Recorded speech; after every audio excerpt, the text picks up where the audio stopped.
All right, testing. 1, 2, and 3. We are live. Hey, it's me once again, VGShine, and this time I have a couple of friends with me. We've got Joe and Eric on the Discord. Say hi, guys. Hi. Hi. Yep, and we got Lita in the chat as well. Can you hear my friends? Okay. All right. Yeah. So yeah, I'm going to assume everything's fine for now. So yeah, we are here, and we're going to be playing the Innsmouth Case on the Nintendo Switch. So yeah, the Innsmouth Case is basically like like a choose your own adventure type game. Like, have you ever read like one of the old like Nintendo choose your own adventure books, or like maybe one of the Goosebumps versions? And basically, you know what I'm talking about, right? Basically, one of those types of books where it's like if you want to explore the spooky old mansion, turn to page 69 or something like that. Yeah, it's basically that, but in like a digital edition. So basically it's like a story, and throughout the story we'll be given choices, and depending on the choices we make, we'll either get like an awesome happy ending, or like a sad, like miserable ending where we're like all alone without friends or something like that. You know the one. So yeah, what? You know, there's one thing that's kind of similar. It's like the mansion. What was it, like 1,000 Doors or something like that, or was it Mansions of Madness or? Yeah. Oh yeah, Mansions of Madness. That's like one we played on. Like, No, I mean the one that Michael wanted us to play and required a TV screen, and we never finished it. Oh yeah, that. Oh, you mean like the one where we needed like an app, right? Yeah, and then you had characters. Yeah, that's Mansions of Madness. Yeah, I think we only did the like the one time.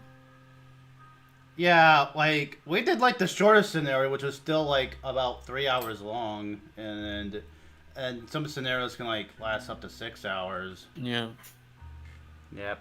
So yeah. Okay. So yeah. I did play like a little bit of this game. I got like probably the earliest ending you could possibly get. So.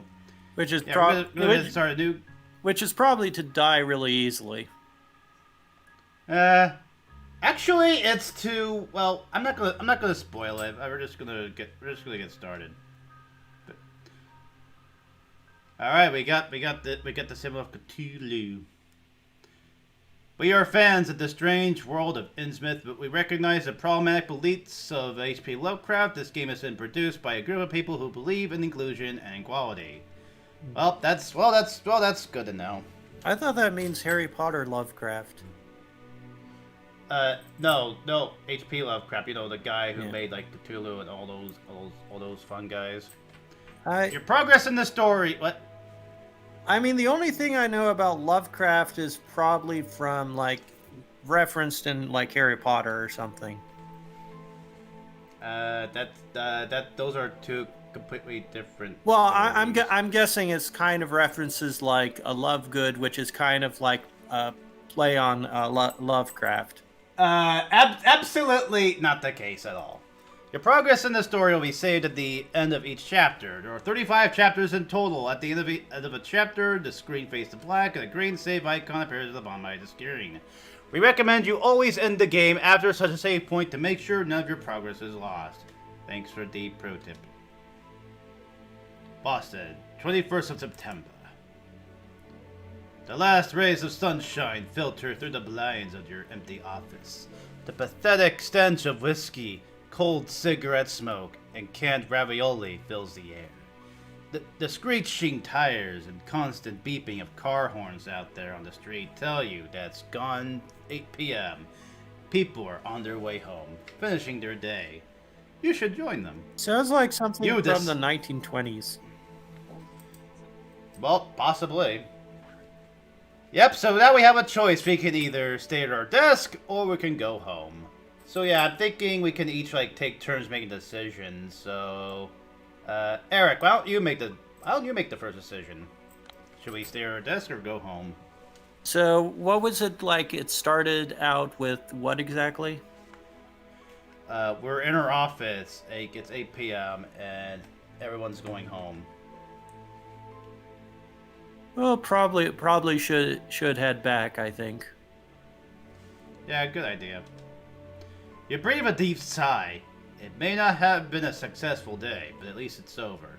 You are looking forward to a classic Friday night, watching old mystery series at home in sweatpants and getting drunk on cheap booze.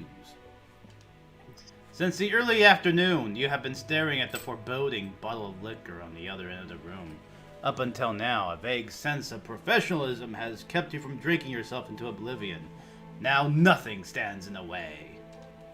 Suddenly, you hear someone at the door.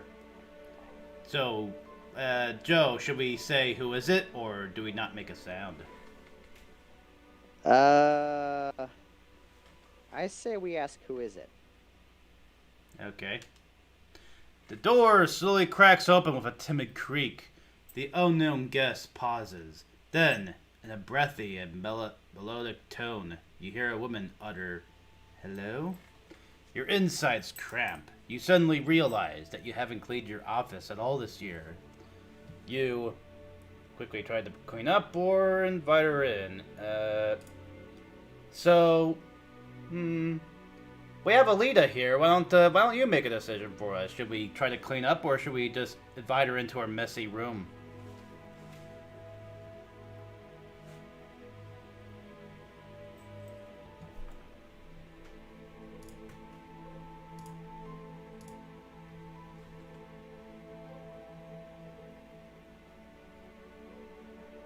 Are they still here, or? Yeah, they're still here. It's just a little bit delayed. Okay. Let's go. Yep.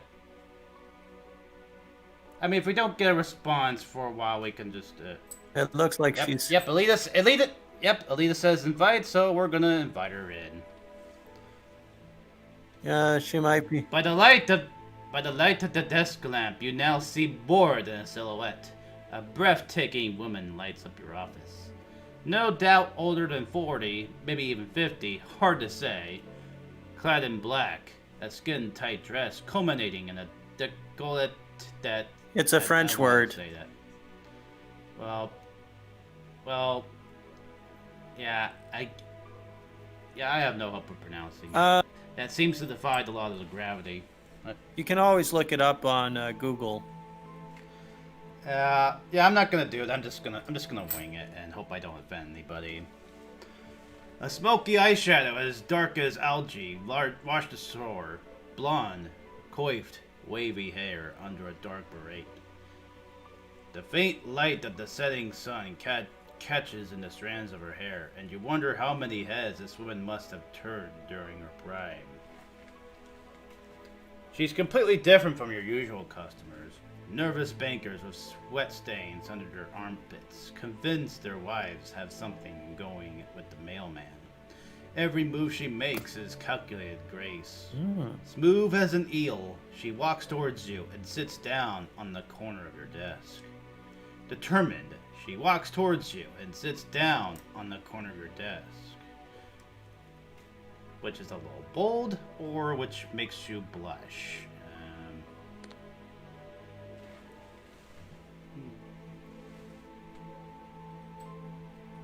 So yeah, Lita's wondering why the message is slow. And yeah, it is a little bit delayed. I think I might actually be able to do something about that. Let's see. Well, I think it has something to do with like when you're live streaming things that. Yeah. So yeah, there's like an option for stream latency. I have it set on normal. I should have gone for like ultra low latency. It's kind of too late to change that now. Oh well. Yeah. So yeah, it's gonna be slow between me talking to you and you getting the message. So yeah, I apologize for that. It's gonna make interacting a bit awkward to say the least. But yeah. Okay. So, Eric, do you think we should go for bold or blush? I'd say it's a little bold. Yeah, me too. Which is a little bold without asking you first. But as a professional, you're not giving anything away. She seems to want to play the seductive damsel in distress. The quiet, amused voice of your subconscious is pleased that this stranger may be sharing your enthusiasm for film noir cliches. A far louder voice is surprised that this woman seems to think that a sexy pose and revealing clothes could win you over. And both voices agree that they don't like being manipulated. You don't think that the stranger perched on your table is trying to recover from a hard working day as a lingerie model, and therefore you see no logical reason for her behavior. When she begins to speak, her voice is smoky and full of promise. My name is Dahlia Marsh. I'm looking for a private investigator. I was told you are one of the best. She extends her hand. So, Joe, should we kiss her hand? Say you've come to the right place, lady, or decline? Gosh.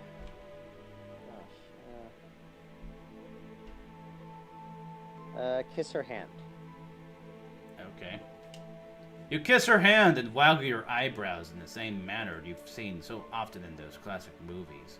This woman moves in higher circles and is used to luxury. You can tell by the strong smell of caviar she gives off. If you play this right, you might even be able to increase the fee for this case. Probably, good to know we have our probably a smooth way to actually do this because she is French. Yep. So yeah. I was gonna say it's good we have our priorities straight. What now? Do we keep flirting, or do we get down to business? Ooh, boy. Does that question for any of us? Let's ask Alita. What do they think? Okay.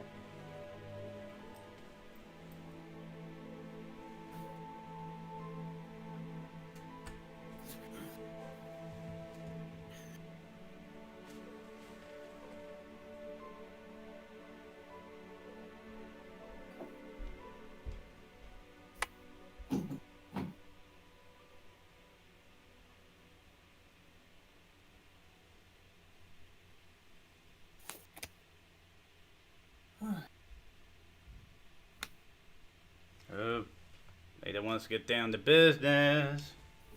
It's about my daughter, Tabitha. She has disappeared. You're pulling out paper and a pencil. This is gonna be a walk in the park. A walk in the kidnapped kids park. Well, when did you last see her? And where? The woman puts on a fake smile. We live in Innsmouth. It's a small port town north of Arkham. You frown. This is a bit vague. What was your child doing when you last saw her? What hobbies does she have? Oh, you know, kid stuff. They just run around and play with their yo-yos, that sort of thing. Dahlia nervously combs her hands through her hair. Oh, wow. We have 4 choices now. Eric, 4 choices? Yep, we have, does her daughter have any friends? Yo-yos? About her father? And what does her daughter look like?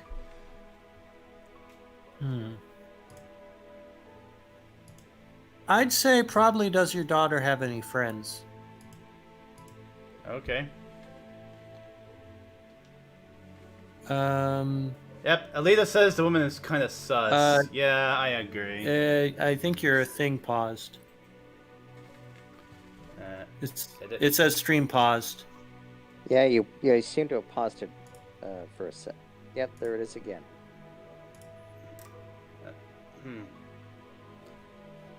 Okay, so yeah, I am like showing it to my friends over Discord as well as streaming it. There might be some like slowdown. All right. So yeah, all right.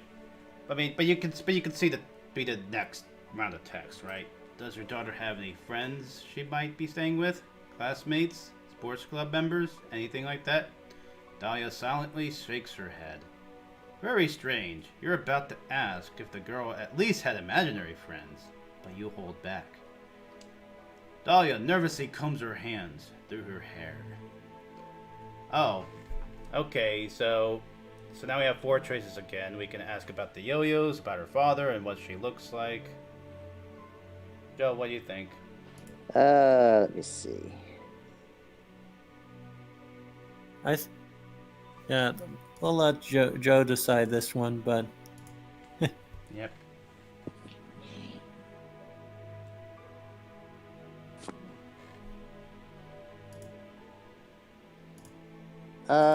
I would say, what does your daughter look like? Okay. She's only 8 and the sweetest girl you can imagine. She's been missing without a trace since last week. None of her schoolmates have seen her and no one knows where she might have gone. She hands you a photo. Look, this is my little munchkin. Dun dun dun! Good heavens, is this supposed to be a joke? Is that really the face of a child? Or a shoddy photo edit? Are you being filmed as part of a reality TV show? A bit of stomach acid and a delightful bite of lunch slowly but surely makes their way up into the back of your mouth. You... Oh man, do we throw up or do we swallow it? Oh my god. That is... Yep, this is gonna be fun, I can already tell. yeah. So who's it deciding? Well, I think Alita, but if it's gonna take a while for like Alita to get the prompt, then we might Yeah, Lita's. have to like forego chat interactivity for at least this stream. She did say like it mentioned something. Oh, are you having it online? Yeah, I'm live streaming it. All right. I mean, I told you this, right? Yeah. For some reason, I thought it was at VGShine.com. Yeah, I don't have my own website. I mean, maybe if I get popular enough, I'll make my own website. Hastily, you turn to the side, open the lower drawer, and immediately vomit onto another pile of bills you'd forgotten. This job will be the death of you. Sheepish, but somewhat relieved, you close the drawer again and gently wipe your mouth. When you stand up, you stare into Dahlia, Marcia's raging face. Yeah, she said throw up. Did you just vomit at the sight of my daughter? Uh-oh, she's mad. Unpleasant. So, Eric, you got this one. All right, so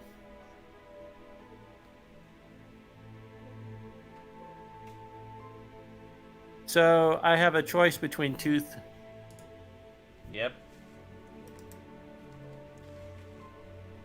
Yeah.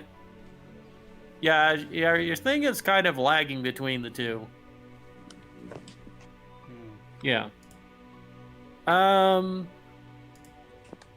Let's see. So one is alcohol medication problem, or don't think.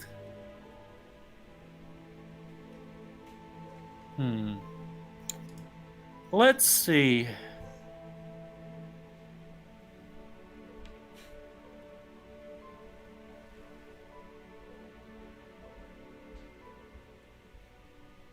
Choose wisely. This could be life or death.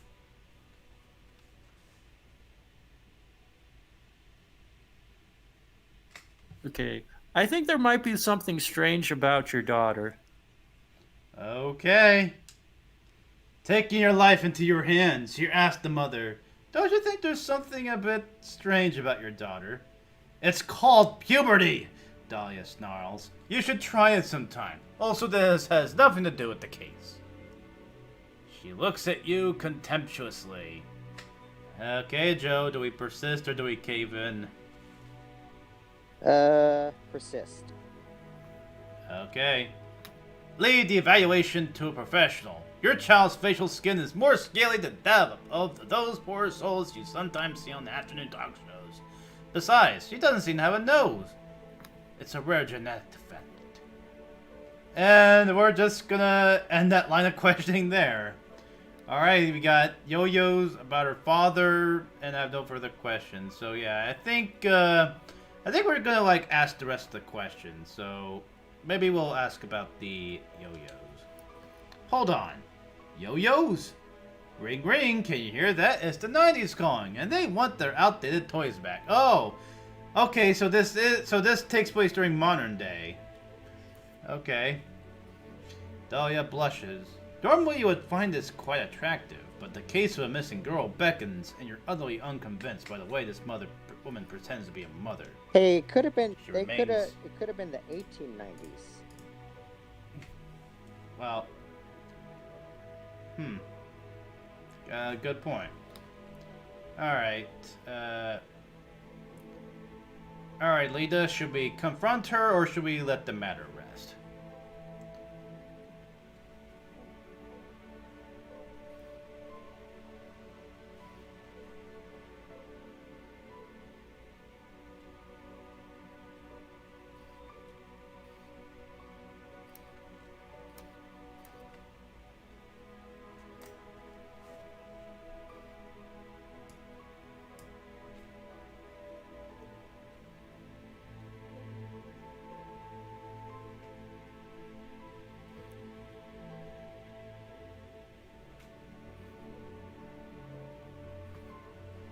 Okay, Leah says confront.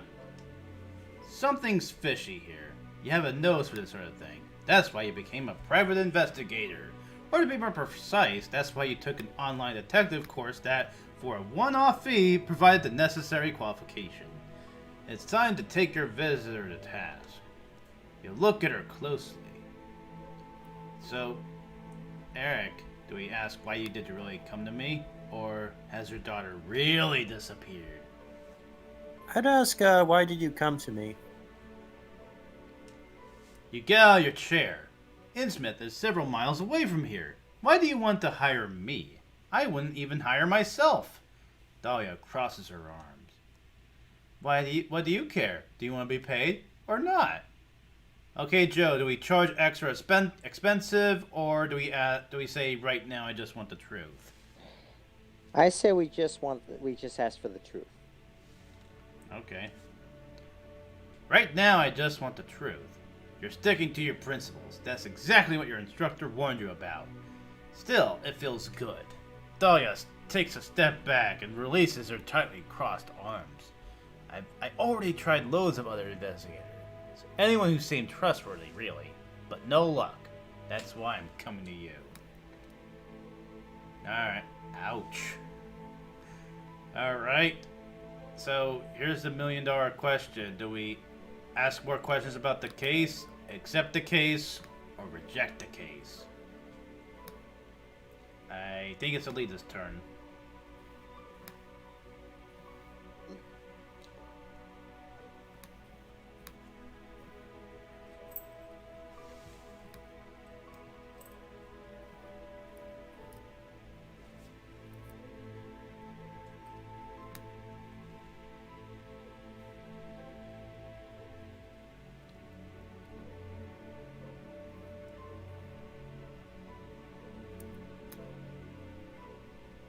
Nah, she kind of...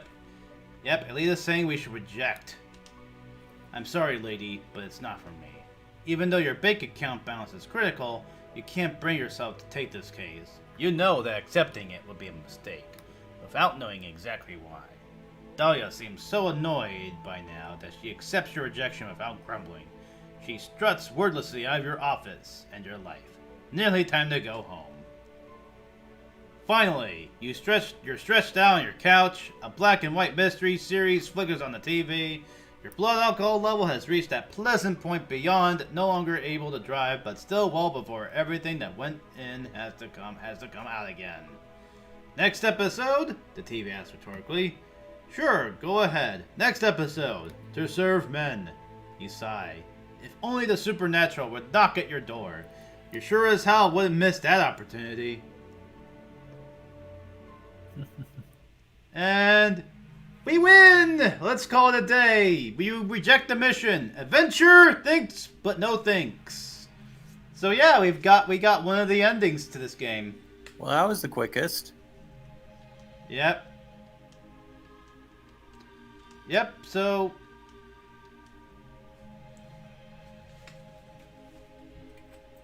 Why would she come all the way here? That is a very good question. So yeah, we got one of the endings. Let's try for another ending.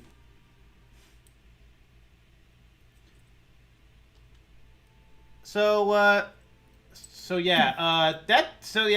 I said, I did play this a little ahead of time, and that's actually the ending I got, but like I got it in like a different way. Like when she was knocking at the door, I simply didn't answer the door, and I got the same exact ending. All right. So this is kind of like the same sort of way, but a little longer. Yep. So yeah, Alita, I agree. Let's go back to where we were, and then instead of refusing, we accept. That way, we'll see something. Oh, you said stay in the house. Yeah. Well, I mean, regardless of whether you stay or go, she's just gonna say like she's gonna knock regardless. So it's like a false. So the first choice is like a false choice that leads to the same conclusion. Let's see. I think let's try cleaning up this time. Wait a minute. Wait. You sound a pitch that is at least 2 octaves higher than intended. There's no time to pick up all the crumpled pieces of paper on the floor. You gaze across the total mess of your desk, a weird undefinable crust that's formed on the wood. You've never noticed that before. You try to hide it by putting some unpaid bills over them. They get stuck immediately. Nice. Probably not the wisest idea. Yep. Alright. Well, we can see what the alternative text is.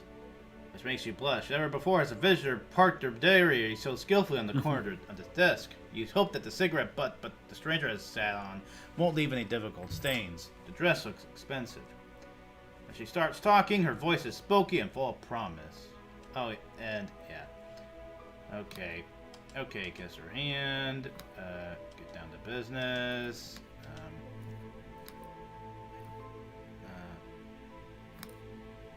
Okay, I want to ask about the father this time. What about Tabitha's father? Are you separated? Often, children reappear with family members. Dahlia smiles sadly. My little one can't swim well enough for that yet.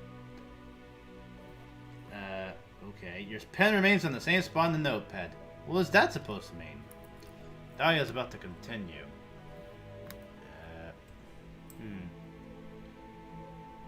Oh, do we let her talk or dig deeper? Eric, what do you think?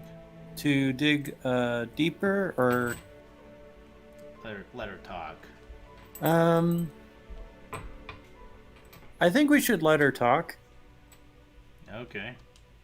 Dahlia turns her gaze away from you and looks dreamily, no longingly out the window. Her father was a fisherman, like most in the village. A few years ago, he went out to sea, but never returned. His boat was washed ashore weeks later. His colleagues told me that he had finally followed the calls of the wave. You keep quiet for a moment. Deceased family members are always a sensitive subject. My sincere condolences. She seems calm. Oh, somehow I always knew that moment would come. I think my husband is in a better place now, and at some point, I'll join him. You take a closer look at Dahlia's outfit. Judging by behavior and clothes, you never would have taken her to be a fisherman's wife. You inquire about...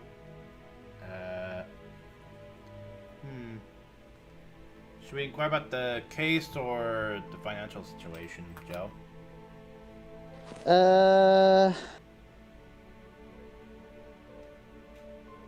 More details of the case. Okay. Alright. And, yeah, before we've seen all these, so I'll say I have no further questions. I have no further questions, you mumble. More to yourself than her. Dahlia stretches her neck imperceptibly. No doubt you have liked to take a look at your notebook. Your pen hovers over the notes you've taken. Missing daughter, dodgy lady. That's it. You've worked with less. We're gonna take the case, and yeah, we're gonna accept the case. You nod. A missing persons case. Nothing unusual. The conventional little girl runs away from home after reading her first romance novel. Usually they hide at the edge of the forest, or in the library. Should be pretty straightforward. Before you can say anything, she drops a photo of the child and a roll of bills on your desk for your expenses. You nod slowly, trying not to drool down the front of your shirt. You haven't seen this much money in ages. You don't have much time to prepare. A quick search reveals that only one bus goes to Innsmouth, and only once a day. A pattern emerges in your research. The few news items related to this little coastal town are all about missing persons. In addition, you find some rather old-fashioned articles that praise the coastal town as a secret holiday destination. The best fish, untouched beach promenade, authentic fishing people are the recurring buzzwords. Dahlia has given you the address of which you're supposed to drop off her daughter as soon as you find her. She also wrote down her phone number on the child's photo. You take another look at the picture before you pack your things. Interesting. Alright. The next morning you travel. Alright, so Lita, do we travel by bus or do we hitchhike?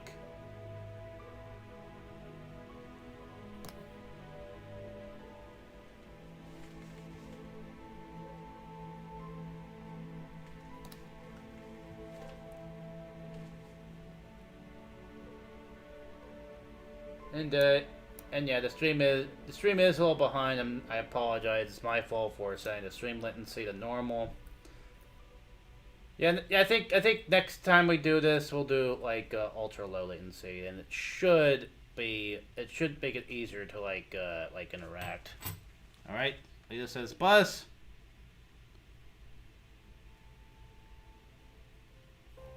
Boston, 22nd of September. Your journey begins at a busy bus station. There's supposed to be a bus line that departs from here to Innsmouth. Buses, you think to yourself, are not only an environmentally friendly means of transportation, they're also easy on your wallet. Sadly, the departure boards aren't of much help. New York, Maine, Rhode Island, no trace of Innsmouth as a destination. You wander around for a while until you notice a cleaner eating a sandwich on the side of one of the vending machines. You look around. Alright, Eric, do we talk to the cleaner, or do we continue searching on our own? Let's see. Maybe we should talk to the cleaner? Okay. Excuse me, where can I find the bus that ends without letting go of the sandwich? The cleaner points to an abandoned counter in the dingiest corner that a public bus station could be capable of. The man gives you a nod, indicating that anything that can be said has indeed been said. You find that the counter is elaborately decorated with cobwebs. It's a bit early for Halloween preparations, but at least someone's made an effort. At the moment, nobody seems to be there. You press your face against the plastic window to peer into the room behind. Hello? Hello, is anyone there? I have to go to Innsmouth. No one there. Suddenly, out of nowhere, a bus ticket appears on the counter. Might the trip be free? Should you leave a payment? So do we leave a donation or just take the ticket? This one's yours, Joe. Leave a donation. Okay. You're a staunch defender of the law. It goes without saying that you pay. You put a few coins in the bowl underneath the foggy glass window. Hopefully they won't be stolen by the next passenger. Even if someone were sitting behind the counter, you wouldn't be able to see him. It's just too dark. You are distracted for a few seconds, and suddenly, there's some change on the counter. What's that amongst the coins? A small golden fishing hook. How strange. Where's this bus hiding? In between the polished greyhounds and travelers sewing their luggage, saying goodbye and dropping tiredly into their seats, there's a kind of dumpster. A dumpster with windows and wheels. No, it's actually a bus. It's a bit on the rusty side, and even from a distance you sense the strange smell it emits. Is that sulfur? You're not convinced how this thing is supposed to drive. In its vicinity, everything is noticeably quieter than at the other bus stops. The people getting on show, no sign of emotion. Nobody's trying to jump the queen here. Instead, the passengers move past the bus driver at a uniform speed, one after the other, shuffling up the creaking steps. Each two-seater bench is occupied by individuals, as if they want to make sure not to come into contact with their fellow passengers. The sign clearly says Innsmouth. No departure times, no stopovers, just Innsmouth. Undecided. You're standing on the stairs of the bus. Alright, Alita, do we talk to the driver, show our ticket, or sneak past in silence?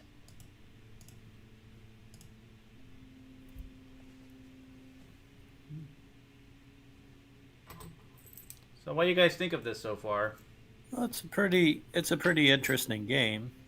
Yeah, I have to agree. It is interesting. Mm-hmm. So who's answering this question? Well, yeah, I asked Alita to do it, but she says she might go cut her hair or something. Yeah. So Yeah, if Alita doesn't answer soon, then I might ask Eric for this question.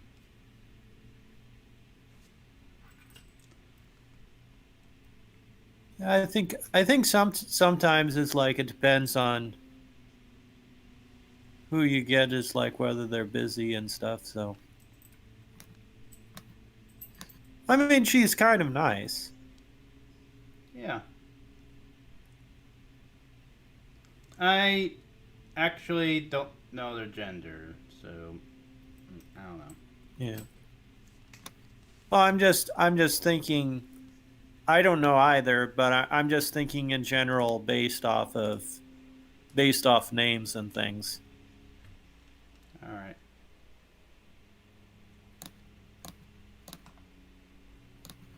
So, do you want me to answer this one, or?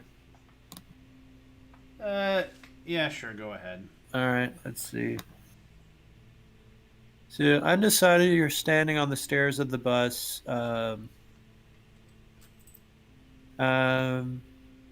Maybe you should talk to the driver.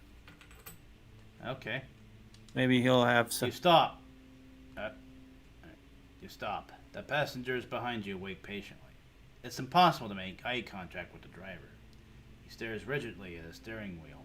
After all, he seems to be a focused driver. Excuse me, sir. No reaction. You look over your shoulder, and still the people in the line behind you remain calm. Undecided, you're standing on the steps. Okay, Joe, do we show our ticket, or do we sneak past in silence? I say we show our ticket. Probably a wise Okay. idea. You hand the driver the ticket. No reaction. At least you can't make out a reaction. The lighting is poor, and the shadow of his dusty driver's cap covers almost his entire face. You notice something strange on his neck, but you can't quite make out what it might be. You're standing in the door, waiting for an okay, a nod, anything. The sulfur odor has increased. A queen has formed behind you, but no one is pushing or complaining. Yeah, mommy's gonna take a The short. people wait Yeah. quietly and patiently. Taking a nap. Yeah. Is it fun? Mm-hmm.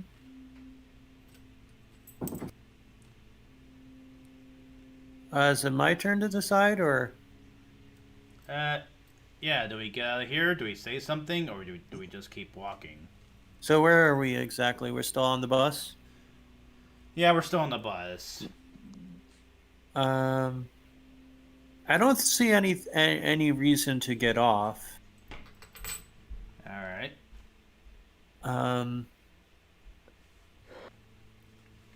What do you guys think? I would. I say something. And the thing got minimized and stuff, and then it froze. Okay, yeah, I think... Yeah, I was switching between, like, my OBS and my live stream. I think I have to stay on my OBS so that you guys can see what's going on. Alright.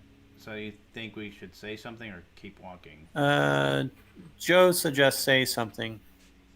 It's going in and out of the screen. Is there something you want to tell the driver? Yeah, the text is looking really weird right now. It's like flashing in and flashing out. Yeah, I find in a case like this, I just zoom in and like when it's not like all fuzzy, then it's clearer to read. Alright, how is it? Is it like... It's fine now, but previously it was like... Okay, yeah, so yeah, I think I have to keep OBS focused so you guys can see it. Alrighty.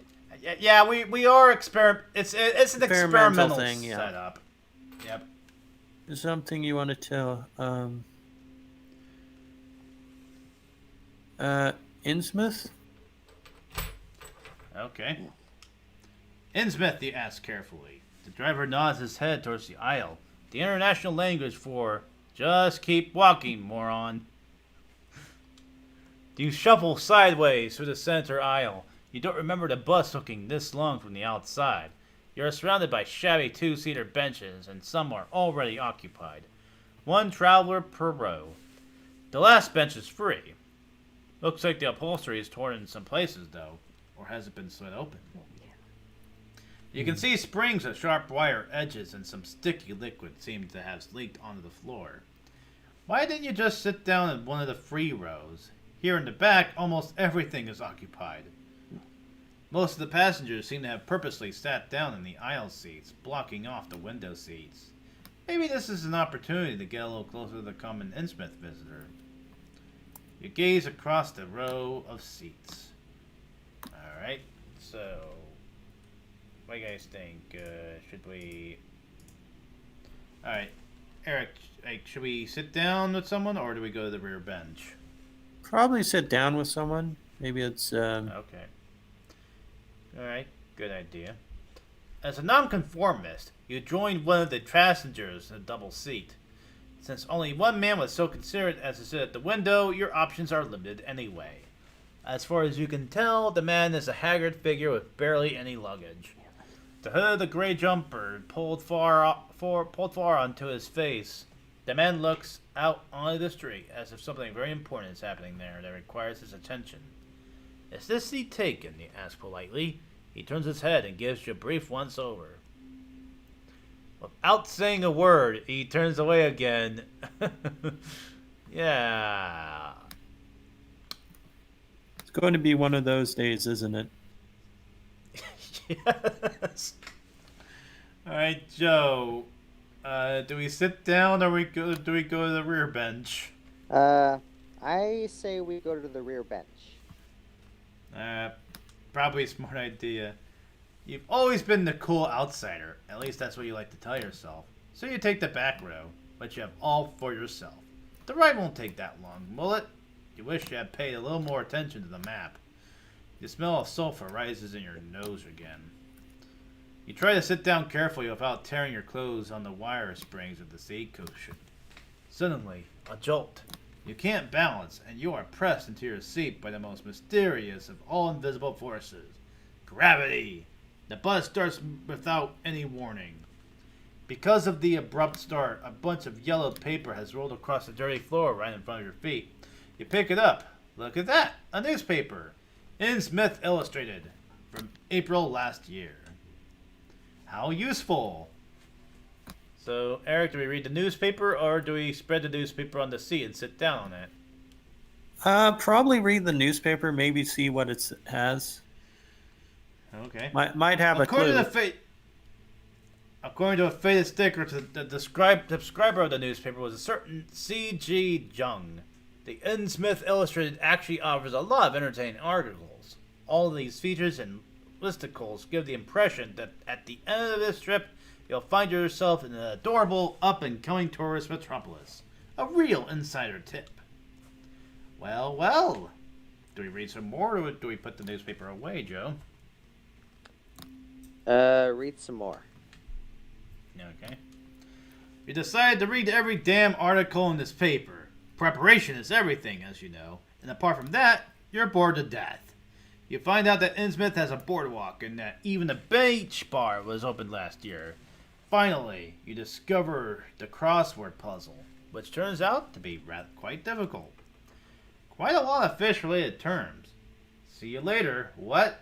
Yep, you got that one.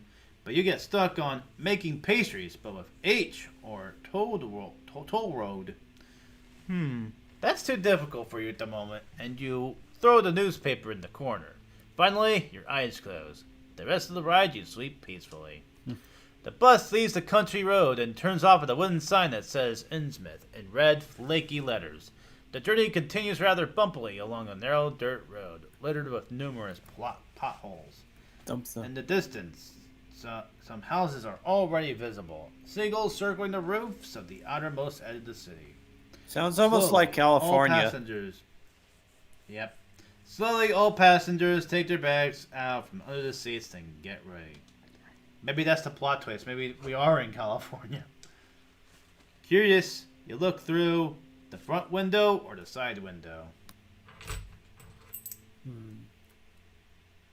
So front Alright, or side? Is there really a wrong answer to this one? Probably not. I think maybe look through the front one. Okay. You enter the aisle that look past the bus driver to the path that still lies ahead of you. The bus rumbles along the street, past the first old houses.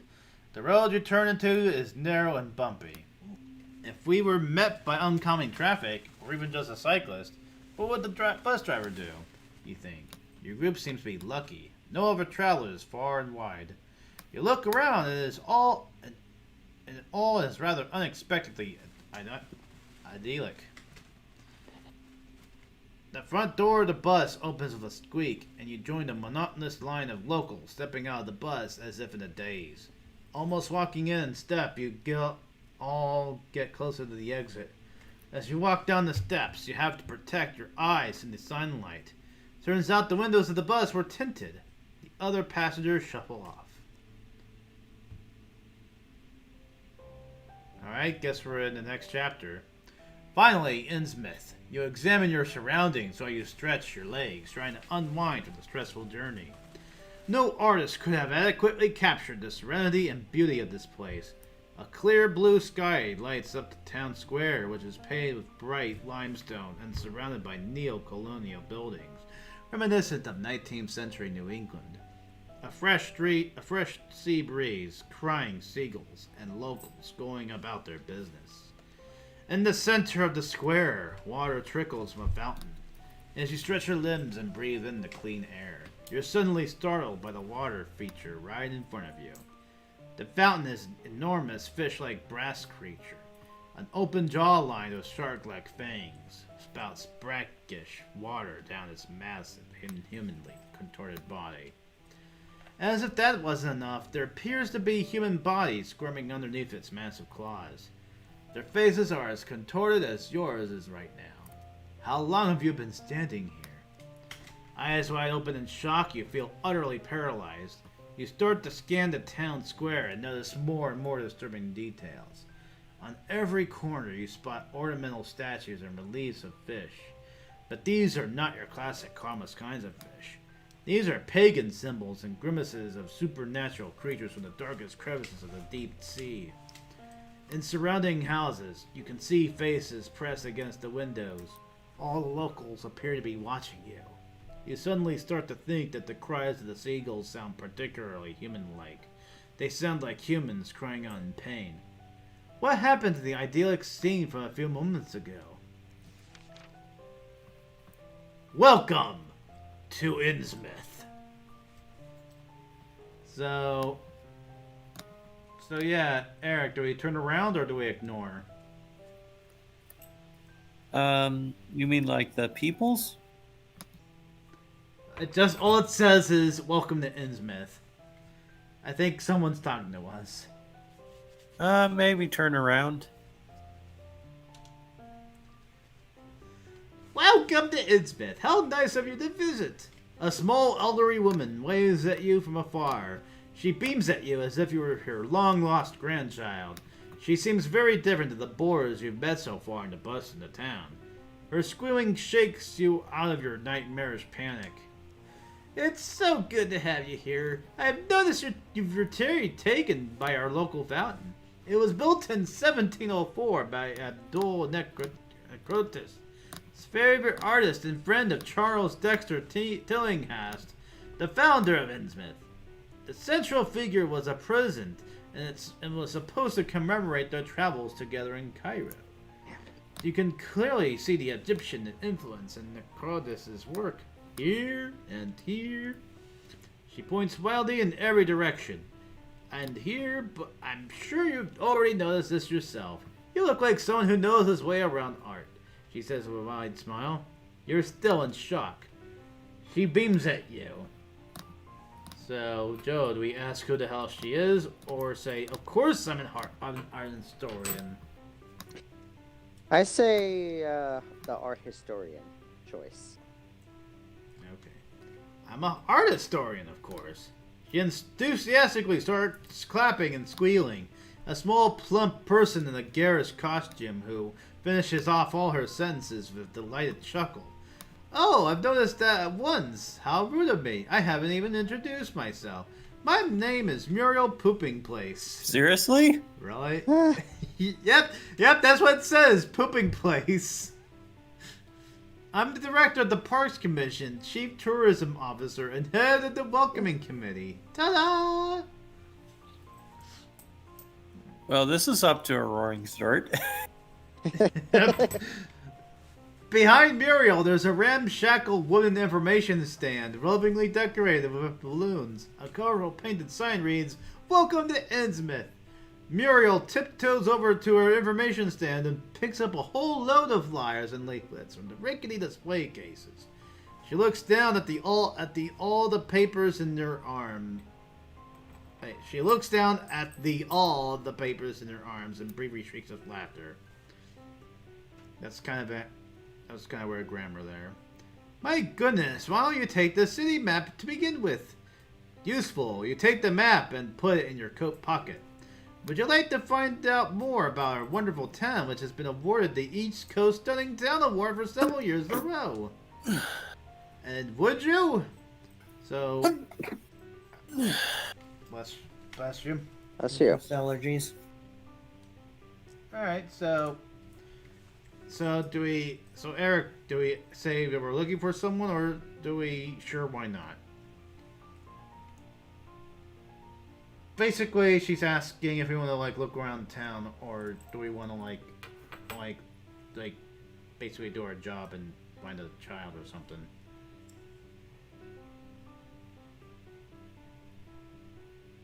Maybe we should look around to gather clues. What do you think? So are you saying we should say, actually, I'm looking for someone? Yeah. Okay. Here I am. The small, plump woman starts giggling. Innsmouth welcomes you warmly. So you're looking for someone? It's not that uncommon for two lonely hearts to find one another in this romantic place. Muriel winks at you. So, Joe, do we mention the missing girl, or do we say, oh, hello, Muriel? I say mention the missing girl. Okay. You see, I'm looking for this girl. It's always about a girl, isn't it? Tabitha Marsh, 8 years old. Her mother asked me to take on the case. You take out the photo and Muriel immediately rips it out of your hand. Oh, what a cutie! But I'm sorry to say I've not heard anything about missing girls. How awful. This sort of thing doesn't happen in Innsmouth. Perhaps you can have a look around at the beach or on the playground. There are a lot of kids around there. I'm sure that's where the little one will be. With an unnaturally wide grin, she hands you back the photo, turns around quickly and makes her way over to a coast to another tourist family. You head further into town along the cobbled road in the direction of the coast. Not long ago, the sun was bright in the sky, but already the first wafts of mist are creeping into the streets. The air feels thicker and the sun can no longer penetrate the fog. Time to think about where you want to go. You slow down. You leave your briefcase against the wall and start pacing up and down the quiet alleyway. You've got an important choice to make right now. The city center is in the north. Even from afar, you can see the outlines of the old and ornately decorated buildings in the main town square. Here you should find the police station, the main shopping street, and of course the town hall. As a coastal town, Innsmouth also has a harbor. From your research, you found out that this is a bustling area with a dreamy beach. You expect there to be mostly tourists. According to your research, the only hotel in town, the Gilman Hotel, is located in the old town. You think about checking in. You could do a freshening up and getting rid of that bus smell that is still clinging to your clothes. Just as you're about to set off, your heart leaps into your throat. You've forgotten your briefcase. This has never happened to you. You usually take good care of the little you possess. There's nothing you can do about this now. You have to wait until your return journey to find out whether someone has handed it at the lost and found.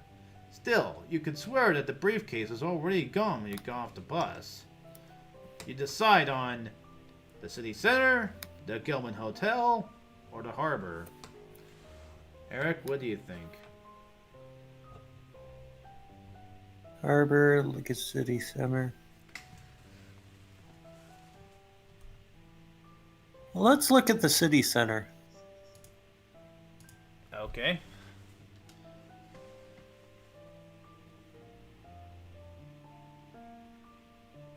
Innsmouth Town Square, the beating heart of the city. A big attraction for local tourism. It is animated by groups of visitors who are chatting away in the sun. A lot less animated are the lethargic locals who are lurking about the square. A rather creepy looking fountain is in the middle of the square.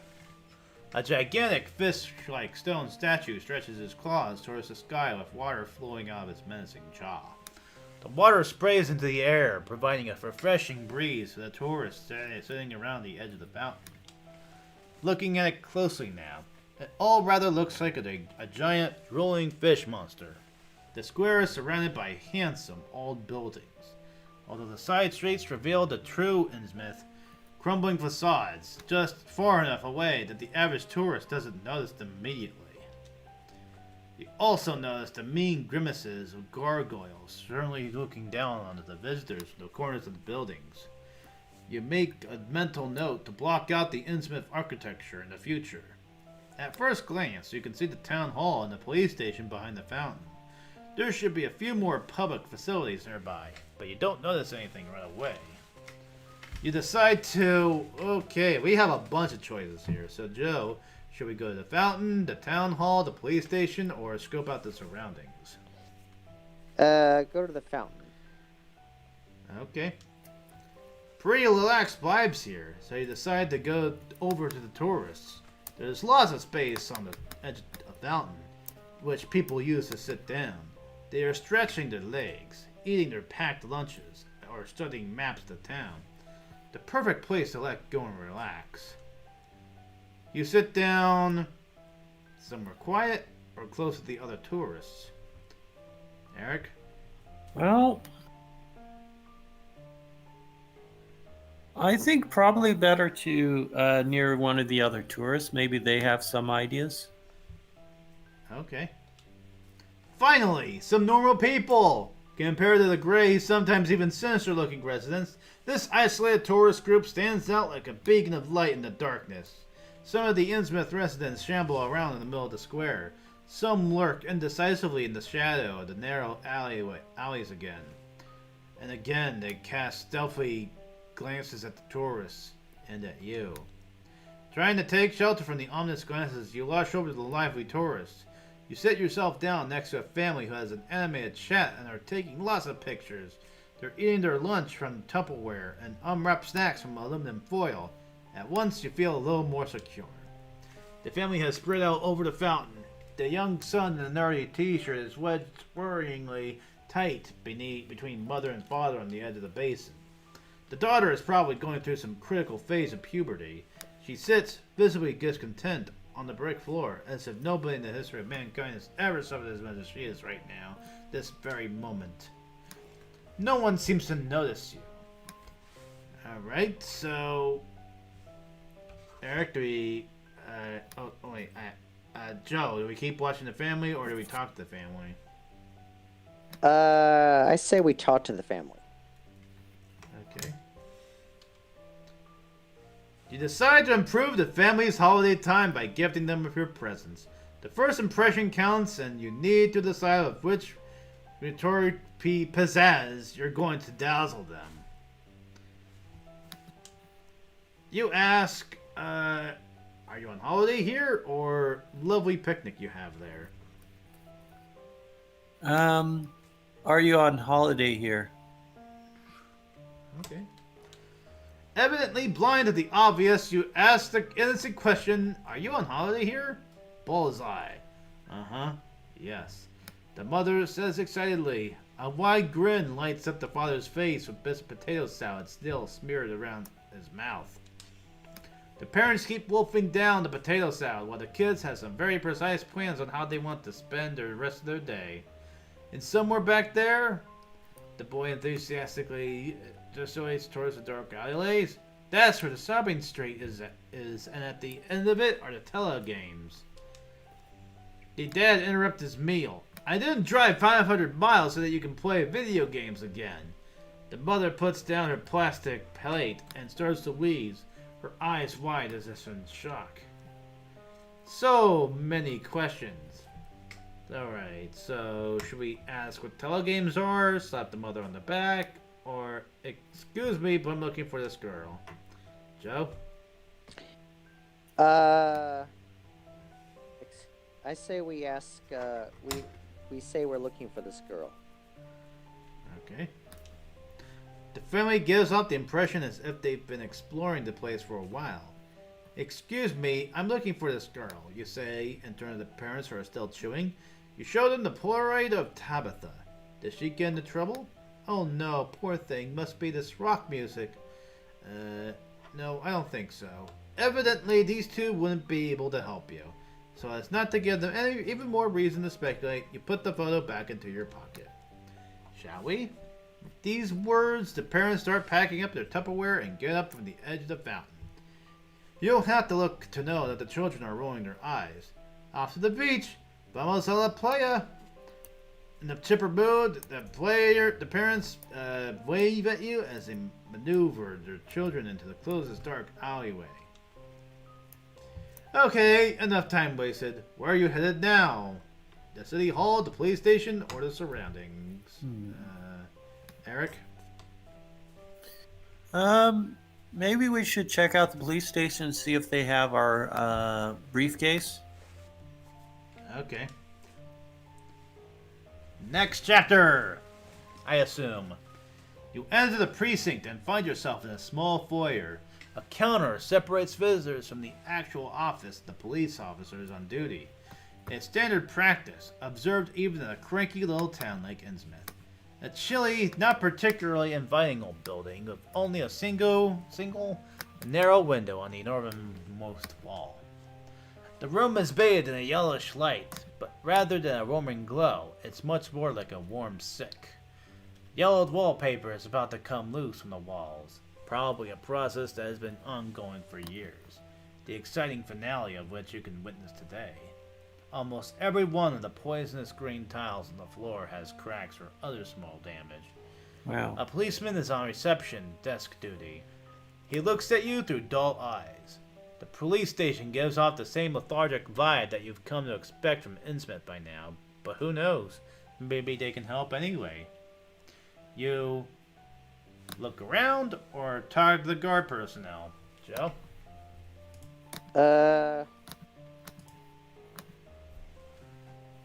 Look around. Okay. The foyer is as bare and boring as you've come to expect from Innsmouth thus far. As you look around, your eyes settle on a bulletin board. It's full of handwritten or printed off. Wow, are these all missing persons reports? The guard looks at you intently. So, Eric, do we talk to the guard or keep looking at the bulletin board? Maybe talk to the guard personnel. Okay. Okay, get down to the point. The life of a little girl is in danger. The wooden floorboards creak under your shoe as you approach the cop. They sound like moaning of an of an audience somewhere in the distance, commenting on a display of epic stupidity. The cop on duty has been watching you intently ever since you entered the room. He clears his throat before talking to you. Ugh. So you want to file a missing person report? Joe?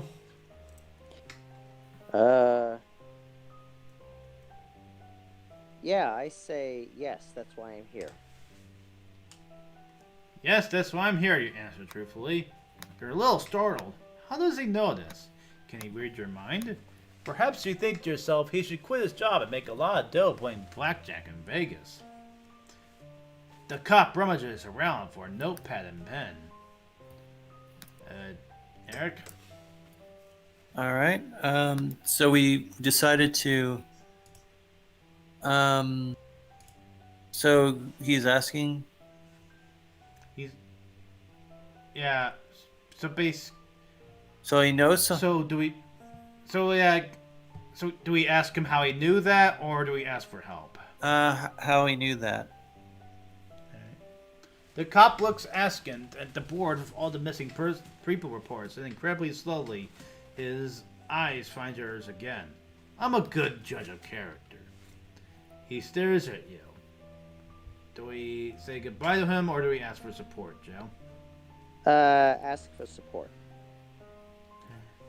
So, please let me know all the details, the cop interrupts in a monotonous and bored voice, his eyes trained on his notepad. Then we can start pursuing the case. So, this is about Tabitha Marsh. Thinking about it, I wonder if a missing person report has already been filled. Can you please let me know about any news in the case?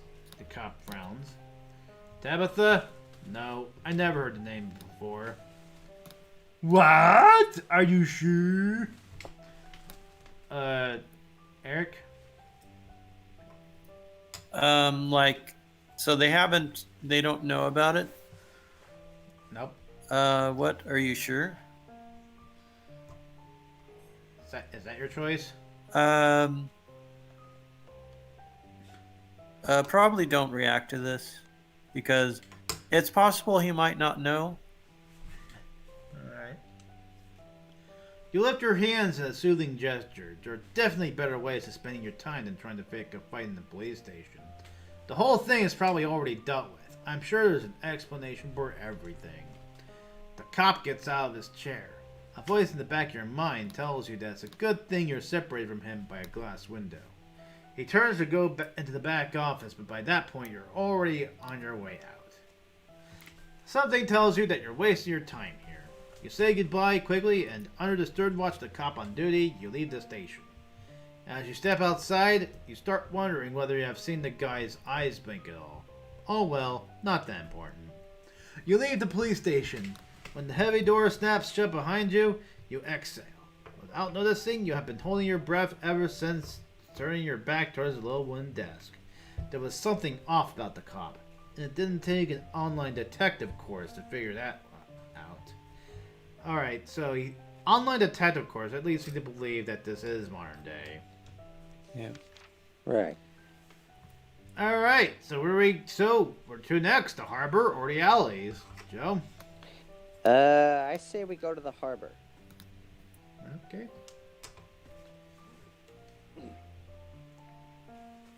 Innsmouth Harbor is a sign posted much better than the local hospital. You wonder if a hospital is even needed here. It's a half-hour walk. A mile-long carpet of cobblestones is now ahead of you. The traffic in Boston is more hectic, but at least they have heard of asphalt before. As you keep walking, there are fewer and fewer residential buildings along your path. In their stead, there are now warehouses that must be fish markets due to the smell. You can also hear the occasional metallic clanking from nearby workshops. People in gray raincoats are walking towards you. They're probably fishermen who have some errands to run. Now and again, in that split second when you pass one another, you catch a glimpse of the faces hidden under the hoods. Puffy eyes that look at you suspiciously. Although there are few clouds in the sky, there's no chance of rain as far as you can tell. Why are they all wrapped up like that? You wonder if they have a sixth sense for approaching storms. The sound of the rhythmic blows of a hammer nearby tears you away from these thoughts. It'd be interesting to watch the work in a shipyard, but little Tabitha was unlikely to be here to play. From a distance, you can already see the masts of the boats, which rise up into the sky like a row of spears. You walk along a small street at the quay, with the harbor basin just behind it. Alright, Eric, do we breathe in the sea breeze or do we look around? Maybe we should look around. Okay. The view of the harbor is splendid. Boats of all shapes and sizes are coming and going. Nets are being emptied out and fish seem to be endlessly splashing into huge freezer boxes. Local trades are being sealed with handshakes, and at the end of a wide headland, a huge lighthouse watches majestically over the bay. The ideal postcard motif if it weren't for the people. You only know fishermen from the movies, and you have to admit they have certain prejudices. These include, they have weather-beaten skin and the captains always have well-groomed beards. They are either strong, silent types or hard-drinking lads who sing filthy sea Shanties. But these creatures in front of you are neither majestic nor leery. They move around more like tragic hunchbacks you'd expect to see in French cathedrals. A few yards to the right there is a fork in the road and a road sign pointing further north. Its inscription reads, Innsmouth Paradise Beach. In the far distance you can see a building that looks like a church. Hang on, a church on the coast? How eccentric. You go to the beach, to the church, or to the lighthouse? Joe? To the beach. Okay. Loading.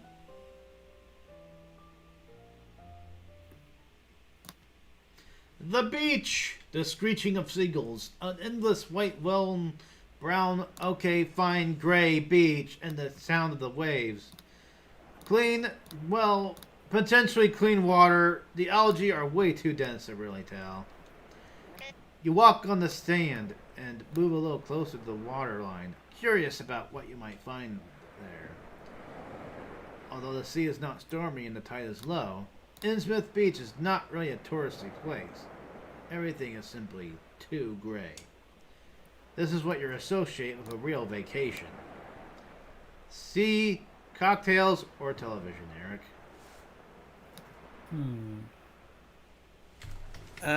Cocktails?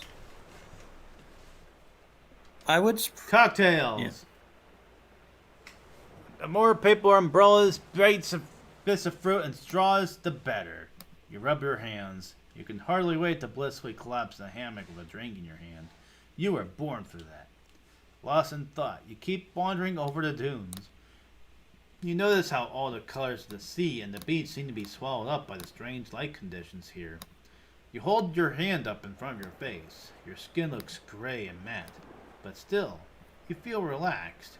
The murmur of the sea invigorates you. You feel a deep sense of longing within you, a serene sense of inner peace and freedom, until the techno music starts. A monotonous beat. The sound seems to come directly from the beach bar a few hundred yards off in the distance, which appears to be surrounded by about a dozen people. Given the changing weather, it's perhaps no surprise. What else is one supposed to do on this beach apart from drink cheap cocktails and dancing to bad music? Something strange grabs your attention. A kind of cage standing in the shallow water, perhaps 12 feet wide and deep. You walk to the cage or to the beach bar? Joe? To the beach bar. Okay. The cries of the seagulls are increasingly drowned out by early 90s techno beats. One note, that's all some people need to enjoy themselves. One note in an endless loop. The owner of the beach bar has taken great pains to make up for some of Innsmouth deficits. The bar is made from wooden planks and features a nice countertop and an exotic canopy made from palm trees. Admittedly, the palm trees are no longer green. They are gray and dried out just as if a demon had sucked the life force out of them. But it's easy to imagine that all this must have looked quite pretty once. The bar is flanked by wooden bar stools a few meters away towards the ocean. 2 rows of deck chairs have been put up so that the people can get drunk while laying down. From a distance, the bar looked busy, but now, as you arrive, you realize that the party is already over, if it ever did take place. A dozen people hang out here. A few super dudes stagger about like zombies. Some of them carry empty cocktail glasses around. Some of them yell, "Party!" and "Woohoo!" enthusiastically. Precisely this kind of people. A guy with long hair and sunglasses nods his head in time to the techno beat and taps along on the bar counter with his flat hand. There's no bar staff in sight. One of the tourist families had spotted on the way here and spread out on the deck chairs. They're evidently trying to keep away from the party. You look around. Do we sit at the bar or do we take one of the deck chairs?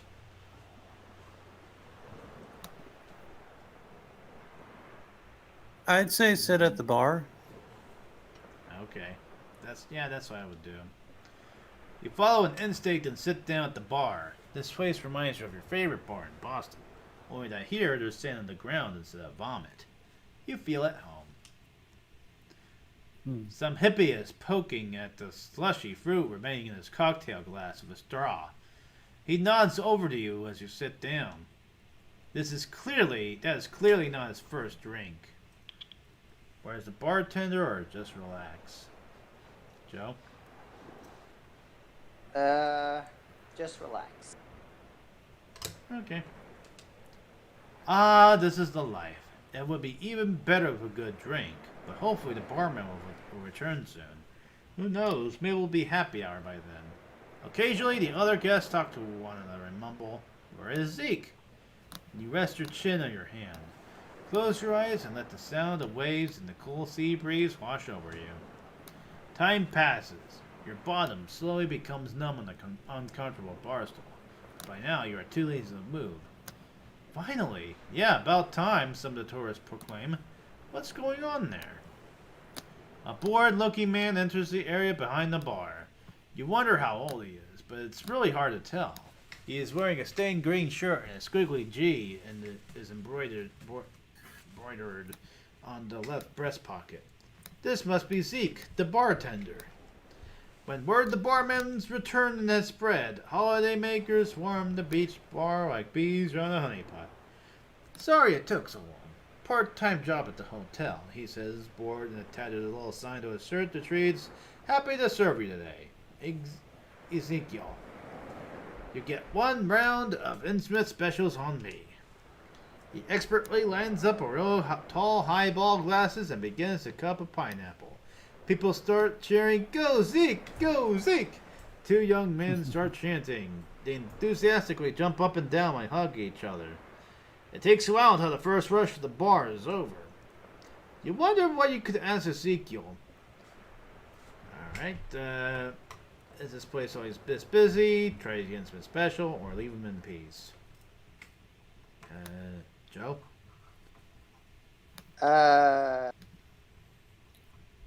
Try the Innsmouth special. Okay. You're curious. What's the Innsmouth special? An STD? This is the best drink on the whole East Coast, baby. One of the techno guys sings songs drunkenly. Considering the way he holds himself up, it borders on a miracle that he manages to string a coherent sentence together. The surrounding people merely nod. Nobody seems to know which ingredients are actually used in the concoction. You try a sip or leave it. Eric? Alright. Probably try a sip. Okay. Better drunk than sorry. Cheers! Ezekiel mumbles without looking at you. He calmly continues to chop pieces of pineapple to prepare the next batch of drinks. You sip from the glass and the taste of strong alcohol is bitter on your tongue. The orange juice and pineapple pieces barely hide the high rum content. Admittedly, you've previously exposed your body to much worse fluids. It tastes awful. Party! Or put the glass back.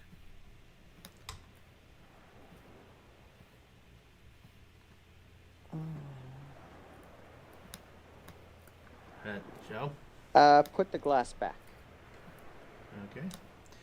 Better not. The desire for unrestrained binge drinking disappears as quickly as it came.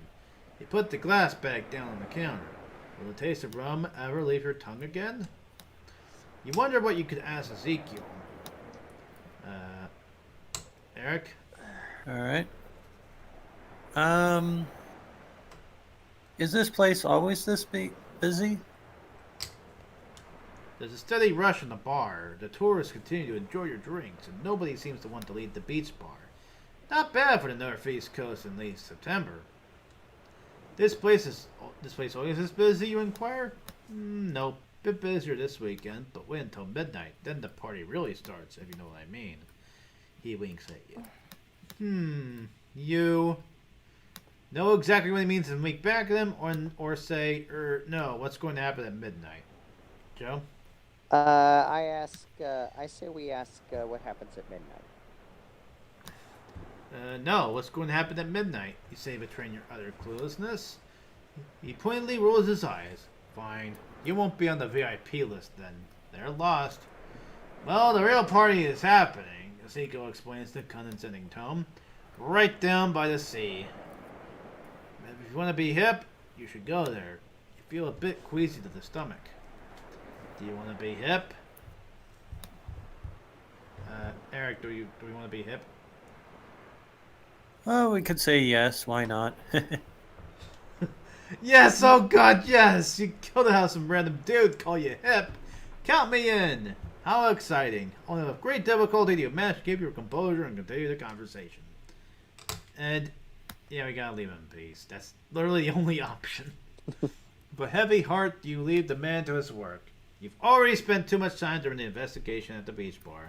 So what now? The sea breeze makes you sleepy. You trot towards the desk chairs in the haze. It can't hurt to just rest for a moment. It means you'll be able to resume your mission full of energy, or whatever. Most of the chairs are free.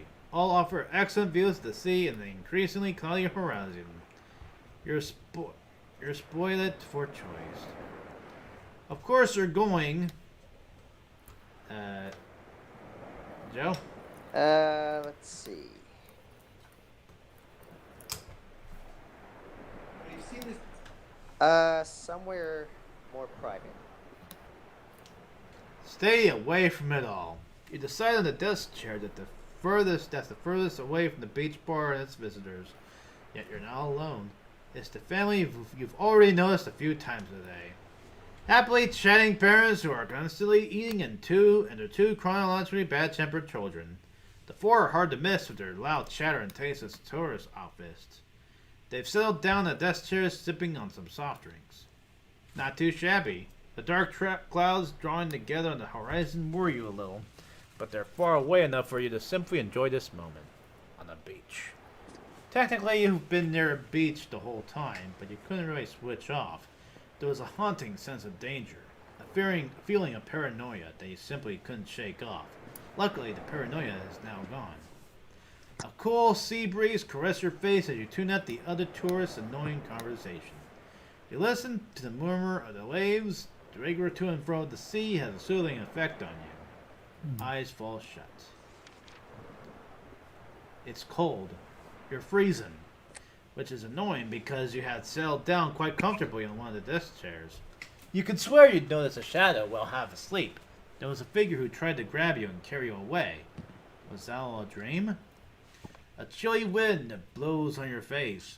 Oh, damn it, this case is going to be the death of you. You simply lie there as if dead.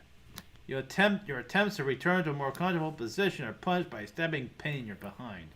Some bit from the chair is digging into you. Probably a cheap model. Damn tight asses. You mutter weakly and push yourself into an upright position. The sun is now set and all other holiday makers have gone. Instead of freezing their asses off, they're probably sitting in a warm hotel by now. The moon illuminates the beach and the waves shimmer in its eerie green glow. Green. Nature is fascinating. You stretch your tense neck when you notice some lights off in the distance. Night has fallen, and with each passing minute, it seems to get chillier.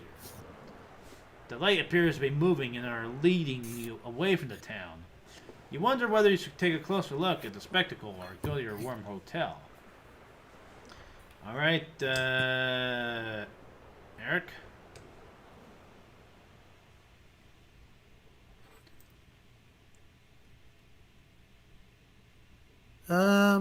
Maybe it's better to go to the hotel. Okay. Why not? It's freezing and you've already screwed up the case. The day is over and there's no way you'll manage to find the little girl today. Off to the hotel. You leave the beach bar with a heavy heart and walk back to harbor. Alright. Darkness has befallen Innsmouth. Old-fashioned gaslights illuminate a few patches along the dark alleyways. But generally, it doesn't look as if the town planners were too fussed with providing adequate lighting. Some streets are completely plunged into darkness. You struggle more and more to find your way around. Was this awful gargoyle already here earlier in the afternoon, or are you in the wrong part of town altogether? When you're almost about to give up your search for the Gilman Hotel and decide to find a cozy spot somewhere on the curb, you see it. The outline of the hotel roof. Luckily, the hotel is set apart clearly from the misshapen nearby tenements. The Gilman Hotel is an architectural masterpiece. Although right now in the dark you can't make out many of its stylistic features. The hotel majestically rises 4 stories above the rickety house that surrounds it. A sea of leaves glints in the light of the moon. It must be ivy. An empty parking lot makes you think that the hotel must still have some rooms available. You felt like you've been followed for a long time. The growing paranoia and constant glancing over your shoulder. You'll be able to forget all of this very soon. You follow the path leading up the entrance and come to a standstill in front of a massive oak door. Your hand touches the cold metal candle. You press it down and pull, but to your surprise, the door doesn't open. The hotel seems shut. Joe, do we ring the doorbell or do we look for another way in? Ring the doorbell. Okay. Surely it should be possible to wake up the concierge. Concierge. Okay, thank you. The lobby boy or the underpaid intern. Under a polished brass sign that reads Best Hotel Competition 1928. First round competitor. You find the doorbell. You press down the button for a second, and then again for longer, and then once more for good luck. Wherever this doorbell is ringing, you can't hear its chimes out here. You press the button a few more times. By now, some angry person should be here to threaten you with physical violence. Nothing. The owner of the hotel is making it very difficult for you to spend your money. Do we knock on the door, or do we look for another way in, Eric? Well, I think maybe knock on the door. Okay.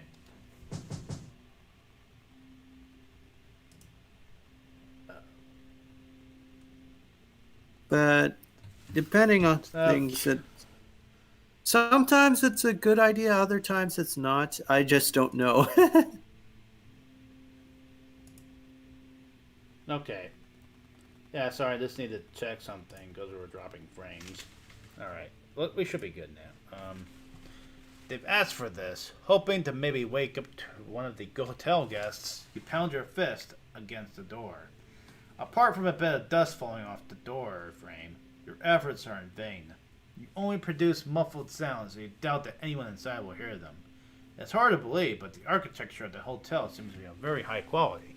You begin to wonder why anyone would waste their time, waste their exquisite workmanship on a place like Innsmouth.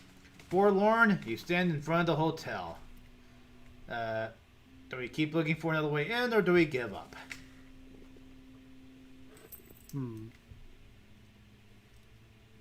I'm guessing it's Joe's turn. Yeah. Keep looking for another way in. Okay. You walk around the property. Metal bars in front of the windows make it impossible to simply climb inside, but you had at least hoped to find a lit window in which you can knock on to make yourself known to someone inside. They won't even let you give one of their night shift staff a good scare. All the rooms inside the hotel seem to be in complete darkness, including the foyer. No one is working. No one is having a drink at the hotel bar. The whole building seems to be completely shut down. Alright, Eric. My turn. Yep. Probably keep walking around the hotel. You walk around the whole hotel, still hoping to find a lit window somewhere. No such luck. Soon you're back at the entrance. It's hard to believe such a thing is possible these days, but the hotel really seems to be closed. No one is allowed in or out, for that matter. Do the guests know that they're locked in the building overnight? Will there be another gormless tourist in an hour or two trying to get in just like you are now? Not actually your problem, you remind yourself.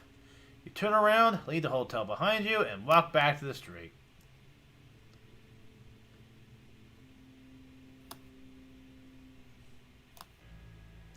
Alright. So, that was a pointless chapter. You water the streets. The dark clouds spread out from the sea, like claws that ominously reach for the town. Reach for you. The sun has set, and the temperature is dropping fast. The air, too, gets cooler, and the rough wind sweeps through the alleys. You're lost. You have no idea how to get out of this godforsaken town. And as if that weren't bad enough, you also underestimate the September weather on the coast, and the real cold temperature is still yet to come. Scattered raindrops do not bode well. You aimlessly wander the streets. The narrow alleys are a labyrinth of simple wooden fishermen's huts. At least you're not completely on your own. Look at that. Even at this late hour, there are groups of people out patrolling, with torches and pitchforks, and knives and nets. Alright. Do we walk towards them or stay in the shadows? I don't remember whose turn it is.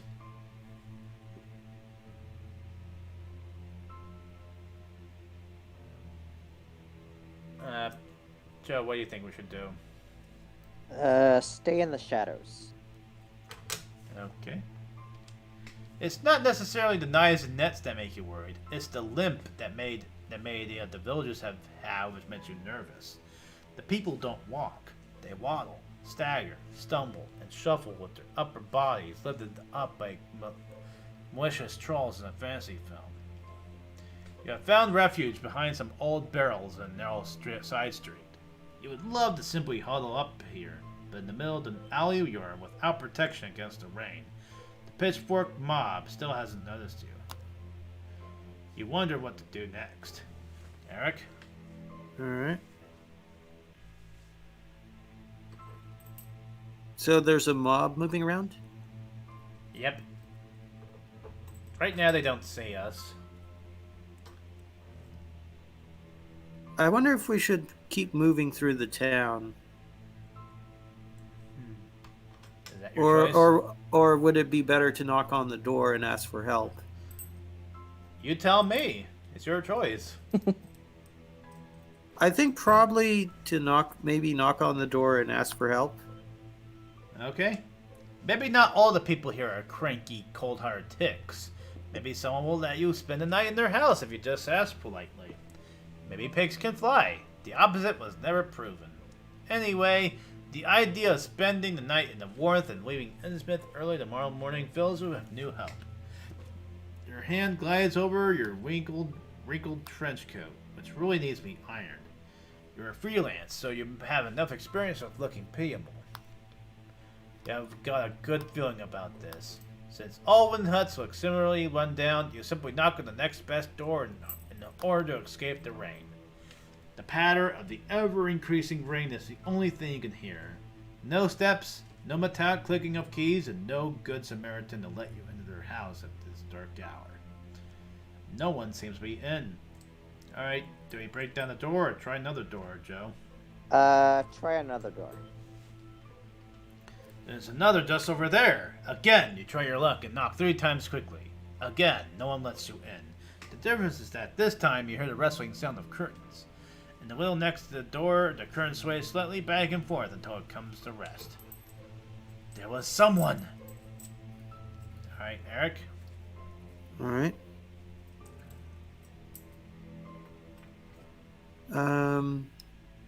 So they were saying there is someone? Yep, you knocked on the door and there's somebody. Try to provoke a reaction. Laying your arms against the wooden planks, you try to take a look inside, but it is too dark to see anything or anyone. This is exactly the kind of cowardly attitude that has led this town to poverty and ruin. You hiss at the curtains, because somebody must be listening. Good deeds are what separates everyday heroes from common peasants. Good deeds, like giving shelter to poor private detectives on rainy nights. You can't be sure that the occupant of this house has heard even one word of what you just said. Still, you feel a little better now. A creaking sound behind you makes you freeze. The door, right behind you, old woman is peering out of the house in front of which you were shouting. She has cracked open the front and examines you through round spectacles. She reminds you of an insect. Her voice is roughened as sandpaper. What do you want? Alright, Joe. I say I need a place to stay for the night. I need a place to stay for the night, you say honestly. She licks her lips. What is it, you who was just ranting out there? Eric? Was it you, ranting out there? Well, let's see. That, I guess. What ranting So as in what? I already said confess. Yeah. So she did hear you. Yes, I guess that was me, he answered truthfully. It was a very urgent call. The woman looks you up and down. You feel assessed and judged. Then there's a rattling cough, and judging by the raised corners of her mouth, she may even be laughing. Well, at least you're honest, kid. She opens the door a little wider and leads you in. Okay, come in. Gratefully, you step into the apartment. Well, that's You very try to make out thoughtful of her. details. Try to make out details about the inside of the dark old house. Candles are lined up on the shelves and small side tables. A lot of them are almost burned down. At least they keep you from running into the furniture. The old woman is probably blind, and that's why she doesn't need lighting in her own home.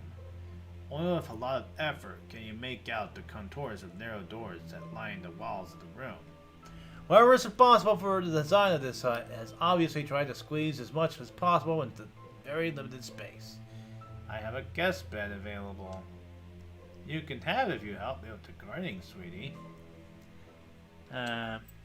Alright. Joe, how should we answer? I say agree.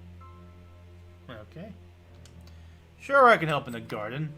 The woman is at least 100 years old. You assume the only thing she needs help with is picking some daisies from the grass. She claps her hands. Perfect. Let's just get straight down to work. And afterwards, Ethel will make you a hot... Ethel will make you a hot tea. So the name's Ethel. The lively old woman immediately scurries through one of the narrow doors and hastily waves to you to follow her. A smile creeps onto your face. You've got a good feeling about this. Trying not to knock anything over, you make your way through the darkness. This place seems less like a house and more like an art installation. You walk through another room that doesn't even have any candles, but a faint source of light leads you further. As you cross the room, you almost trip over a bag lying on the floor. This must be the storage room where the old lady keeps her potato shacks. The bag makes a squeaky sound. Poor harvest, evidently. Joe?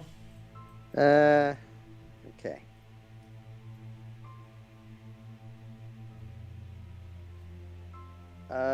Walk into the garden. Okay. You push the door open a little further and step onto a small, dilapidated veranda.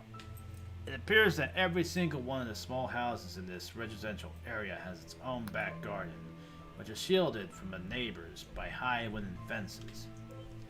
That's impressive. Ethel's garden is very well protected from any prying looks. It's also very small. Only a medium-sized paddling pool would have room here in summer. But the old woman seems to have her own plans regarding the use of her smaller garden. Before you graced her with your presence, she was in the process of digging an elongated pit. Given the rain and the hard ground, this could not have been an easy task. She hasn't made a lot of progress. There's a shovel in the heap of earth that is piled up next to the pit. A light brown bag with many stains lies on the other side of the pit in the damp grass. The pit would have to be dug a bit deeper for the bag to fit through. So, Ethel claps her hands. You freeze. You hadn't noticed her coming up next to you. This needs to be buried before it starts to stink. Your hands grab the shaft of the shovel, but then something catches your attention. It's the linen bag. Its contents twist and turn with alarming regularity. Eric? What's in the bag? What's in the bag, you ask? Even as you ask the question, you doubt whether you will like the answer. Well, if you really want to know, sweetie. Ethel leans against the pillar of her porch. Your question seems to amuse her. It's a bunch of rabbit ferrets. They came and dug up almost half the garden. Most of them I shot to Kingdom Come, the old woman pretends to aim with a rifle. But I must not have killed all of them right dead. The twitching from the linen cloth still has your full attention. It is regular, almost hypnotizing, just like a lava lamp. Joe? I think there's more about that woman that I don't know about.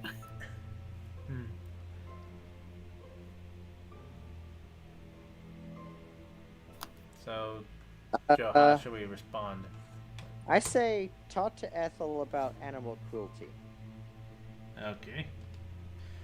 Ethel, could it be that this is, well, you point to the twitching bag in the cold grass. Pretty messed up and heartless? I mean, did you really put a bunch of ferret carcasses and live ferrets into a bag in order to bury them together? The old woman crosses her arms. They're ruining my garden! Eric?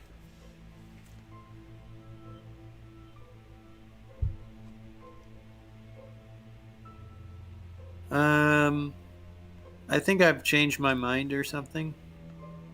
Okay. I've changed my mind. You dropped the shovel and crossed your arms resolutely. I can't support something like this. I mean, I myself have a goldfish. Aha! Ethel rubs her chin. Well, I guess there's nothing I can do. Does she really understand your scruples? The greater the distance between you and this lunatic, the better. I'll be off, you say sheepishly and sneak back into the house through the garden door. Damn, it's dark. Was it this dark before? Something hard hits you in the back of the head. Your knees give way. The world flips 90 degrees until the floor quickly unites with your cheek. Dazed, you sense that someone has dragged you across the lawn. Your consciousness returns in surges. You feel your body being kicked into a wet ditch before dirt covers your eyes.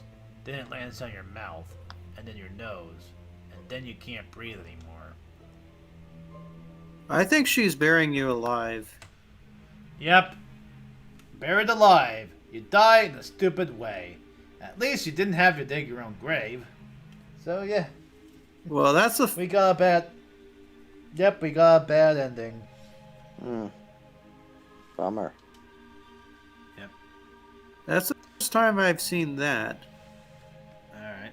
Okay, so it looks like we can basically pick our chapter. Beach, harbor, city entry, town square.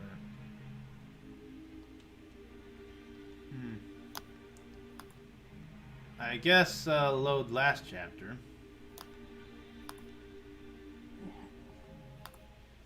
Alright, so we're basically back here again. Alright, let's see. Alright. Okay, so I basically went back in time a bit. So we're back at the part where we basically there's like some guys like with torches and stuff.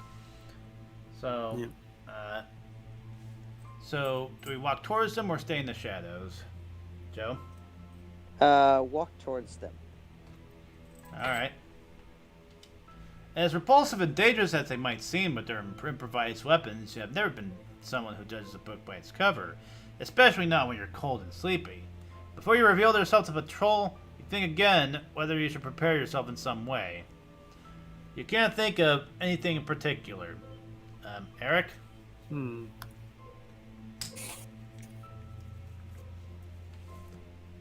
Probably cover up your face, I think. Following your intuition, you grab a piece of cloth dangling from a barrel. The torn cloth stinks of rotten fruit, which is a welcome change to the rotten fish that you've been smelling the whole evening. You walk up to the small group of townsfolk. There, there, screams the front man of the group, an old fisherman with a white, bushy beard. He waves his torch in your direction. His friends swim towards you. Their rags, rain jackets, and rags flap awkwardly against their bodies. Ta-ta-ta-ta, Cthulhu for ta. Considering they're a limping horde of deformed lunatics, they manage to surround you quickly. The light of torches dancing in the rain makes the already scary faces look even more bizarre. Nervously, they lick their bulging lips while they stick out their torches, knives and pitchforks to keep you in check. You wonder if the people of Innsmouth suffer from radiation poisoning. It would explain so much. Hey, you there! The leader of the mob spits at you. Oh, damn it. There you were, hoping to be able to sneak past the creepy group, but you somehow must have caught their attention. What are you doing here all alone? Joe? I'm just going for a walk.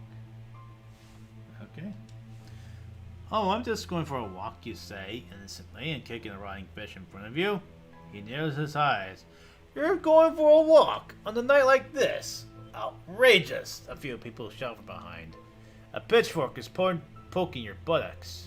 Meanwhile, the old fisherman steps up to you, his hands massaging the bulges of skin dangling from his face. Who are you? He asks suspiciously, as if by itself your hand touches the piece of cloth that covers your face. It's me. I guess say your real name. You give your real name. The men look briefly confused and exchange skeptical looks. It doesn't take long before you realize they've just made a mistake, unlike any other. Well then, welcome to Innsmouth, heathen, the old man purrs. You stare into some strangely deformed, elongated pupils. We are gonna have fun tonight. He's looking at someone next to you. Before you consider what the hell is happening, something hits you against the back of the head. You lose consciousness. And you died again. Yep. Freezing cold. Voices. Whispering. Arguing. Raindrops that roll off your forehead. A pungent smell of fish that you have almost gotten used to. Damn it. Your cheek is pressed against something cool. After the first moment of disorientation, you realize that you're lying somewhere out on the street. You open your eyes. The situation is not new to you. On several drunken nights in Boston, you have ended up near a trash can or on a dodgy side street. This is perfectly normal. You groan as you raise your head and immediately regret moving. Or you can feel at the back of your head its pain. You have no doubt you were knocked out. You try to touch the back of your head but fail. You seem to be tied up. Okay, this is definitely not normal. At least now you recognize where you are. It's Innsmouth Town Hall Square. At least 50 villagers have gathered around you. They have huddled together in small groups or are in deep conversation. Relaxed, they rest on their pitchforks and have thrown their fishing nets loosely over their shoulders. Now and then, they grin at you. Eric? Well,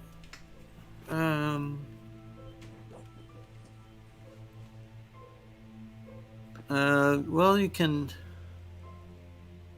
I don't think you're gonna get any help, are they?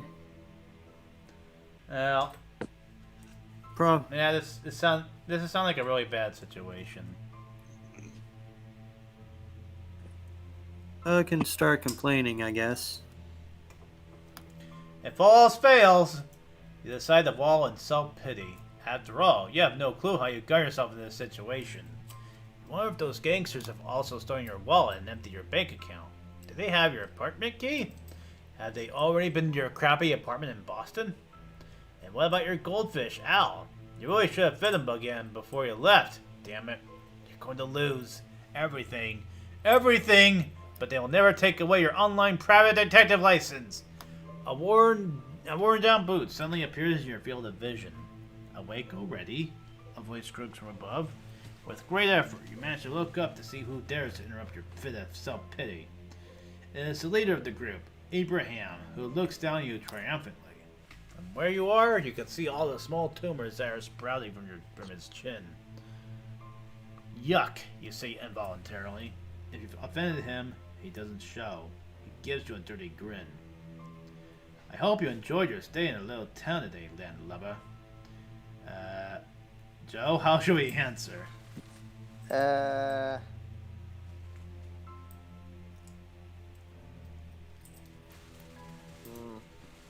Meh. It's pretty difficult to shrug your shoulders while lying on the floor in shackles. That's why all your reply is, meh.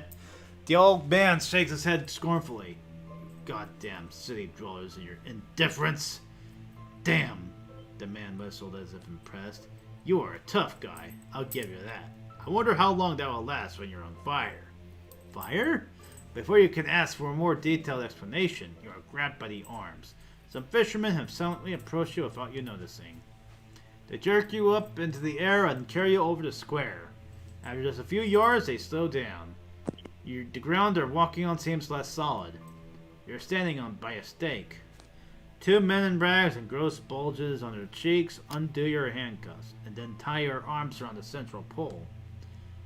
The remaining villagers have interrupted their chatter and are coming closer. Eric? Alright,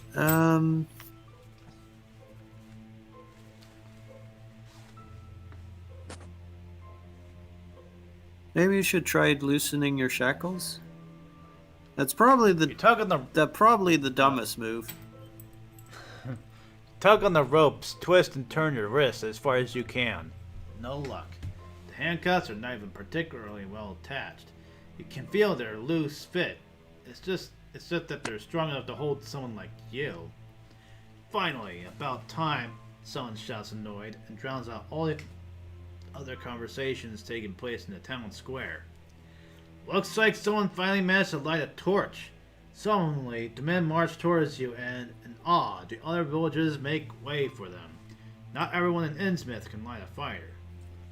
Two of the men remain with the other spectators, and the torchbearer continues alone until he stands before you in the stake. He turns his back on you and begins to speak to the eccentric audience. Brothers and sisters. Yes, Abraham? Several people respond, which says a lot about the Innsmouth gene pool. Quiet! He growls immediately. I mean, everyone present? Satisfied, he solemnly spreads his arms. You can now see that the hand with which he holds the torch is a single flap of skin wrapped around the log. The hour approaches, and before you stands our tribute to Dagon. We share the sacrifice and the blessing, for we are faithful children of the... He falls silent. A dozen tourists walk out the next alley along. Villagers look surprised and exchange baffled looks. Some look to Abraham for help. Embarrassed, Abraham drops the torch. Joe? Cry for help. Hey! Help! Help me! Please rescue me, you blurt out. You earn some deeply hurt looks from the villagers, but their feelings are not as high up on their priority list as, say, surviving this night. Tourists look over to you with interest. The fierce few break away from the group and come closer. A young blonde man takes selfies with you and himself at the stake. Hey, you! You scream at him. Eric?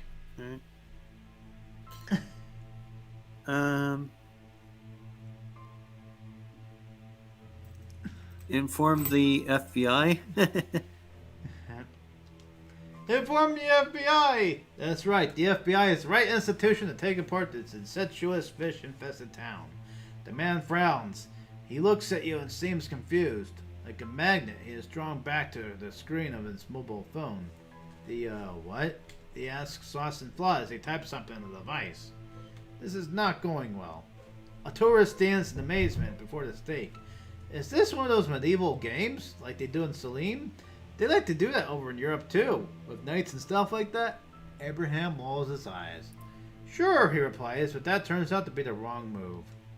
The tourist waves over his companions. The group of tourists assembles in front of the stake, which means that the locals can no longer see you. Some of the rough-looking men in fishing coats walk up to Abraham and speak to him. They're obviously getting nervous. Meanwhile, a few of the tourists break away. They take pictures of you at the stake. Joe? Talk to the tourists. Psst, you there, you hiss at the people taking photos. The man with a mustache looks up to you irritably. What do you want? You've got to get me out of here, you say feebly. Unbelievable that you have to explicitly ask for it. What's your problem? The man asks. Eric?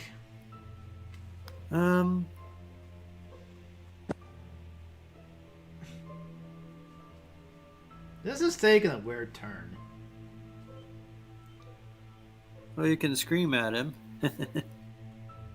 Probably. This is not for what? This is the only thing I can think of that would make sense. This is not for show. This is all real, you plead with increasing desperation. The man shakes his head in disapproval. I don't like that you're breaking character. Look, he gestures towards the ragged villagers. All those people down there are freezing their bottoms off while you stand up here stuck in the limelight. So why are you trying to ruin it for everyone? God help you. Is he perhaps right? Joe, is he right? Let's see.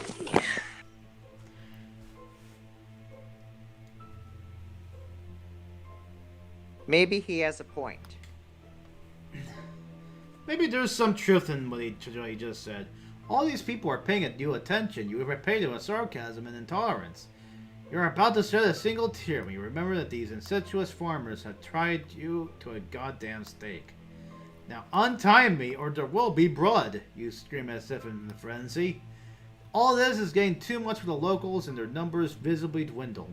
Unsettled by the presence of the many tourists and your rage, they try to inconspicuously disperse into the dingy side streets that lead off to the town square.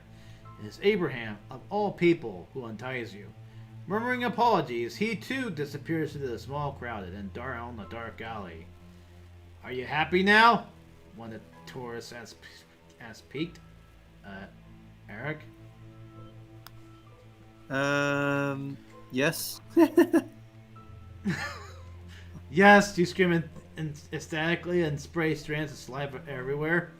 Impossible, the man says. This sums up your thoughts pretty succulently. Disappointed they were deprived of a free performance, the tourists shuffle on, and you can finally get out of here. That's nice. Okay.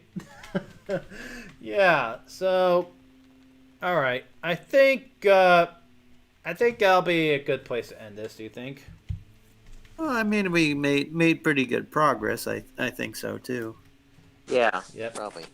So, yeah. Super Bowl is starting pretty soon, so I guess my friends are gonna go watch it. So, yeah, we're gonna end the stream here. Thank you guys so much for watching, and would you guys want to continue this next week? I think I would like to. Yeah, we can give All right, give it a shot. Yeah.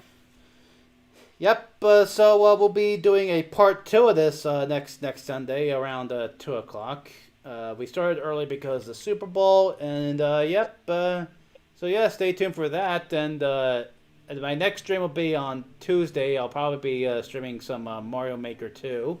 So yeah, that's gonna be fun. So yeah, I'll see you guys next time. Whenever I see you guys.